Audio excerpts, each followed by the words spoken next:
Story and character development have always been hallmarks of LucasArts. It's one of the things that we really have been focused on since the inception of the company.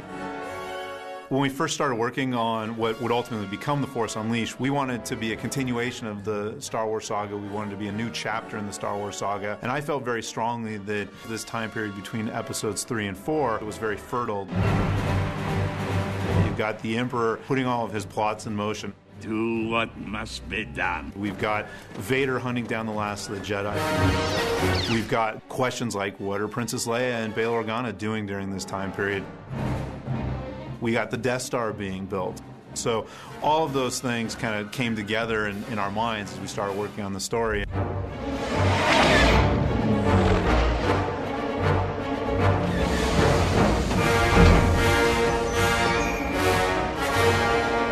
I think we all kind of recognize at some point that Vader has to be kind of the central focus of the story because, you know, George made Vader the central focus of the entire saga. We kind of wanted to open the game with a bang and really wanted to get people's attention, and we allow you to start the beginning of the game as Vader. So the first thing that happens when the player picks up the control is Darth Vader arriving on Kashyyyk because he knows that there is a Jedi that the Wookiees are hiding. The Jedi, of course, puts up quite a fight and is really one of the first unleashed opponents that you face in the game. Vader senses something's a little bit off. He senses that there's somebody more powerful nearby. And so Vader just picks up his saber and he just goes to make the final blow, and then suddenly the saber gets pulled out of Darth Vader's hand, which we've never seen happen before. And Vader, of course, whips around. He looks down and he sees this little boy. When that happens and you realize it's just this kid, that's very powerful. Obviously, this child, who's the Force is really, really strong with them. It stops you. You're like, what is going to happen?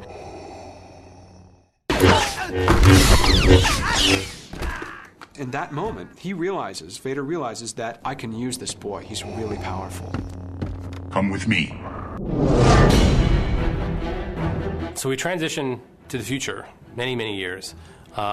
And this boy has now become Darth Vader's secret apprentice. Rise, my apprentice. And he's kind of doing these tests or trials for Vader. He's hunting Jedi and trying to prove himself to Vader. What is your will, my master? And so you playing Darth Vader's secret apprentice, that's where the story really takes off.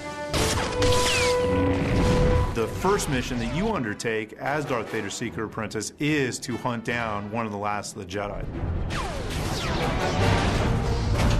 He gets sent to a TIE fighter construction facility that's been taken over by a general named General Rom Koda. Vader tells him, the Emperor can't ever know about you, so you need to kill everyone aboard. Kill Koda's men, but if you run into a stormtrooper, you kill them as well. And that's because you're Darth Vader's secret apprentice, and he really wants to drive that home.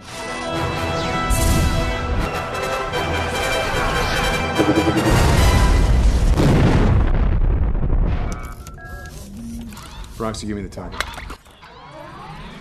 The crew aboard the Rogue Shadow is very reminiscent to the original Star Wars A New Hope, where you had Luke and Leia and Han and Chewie and R2 and 3PO, and they were all aboard this Millennium Falcon. Well, in a similar way, the Rogue Shadow is kind of the dark side Sith version of that. But, of course, that dark side energy isn't sustainable, that eventually this family sort of bonds together and there's a kinship that happens there. Am I going to see you again? Probably not, no. Obviously, this time period also includes the birth of the rebellion. This ragtag group of freedom fighters that will ultimately oppose the Emperor and Darth Vader in Episode 4. This scene is such an important part of the Star Wars canon. This is the start of the whole alliance, the whole changing of the guard, the whole shifting in rebellion. We have a really well-rounded story, and you know, it's not very predictable at times. There's a lot of surprises. You may think you're going down one way, and you'll find yourself in another. And I think the character development and the choices that you make in the dark and light side will come across not only through the story, but the actions that you may take. Everything we want to do is to kind of further the lore of Star Wars and to really make this a part of the saga. I think the story gives you new understanding about characters like Darth Vader and the Emperor, and new insight into the time period between Episode 3 and 4 as well. You can't wait to find out what's going to happen next.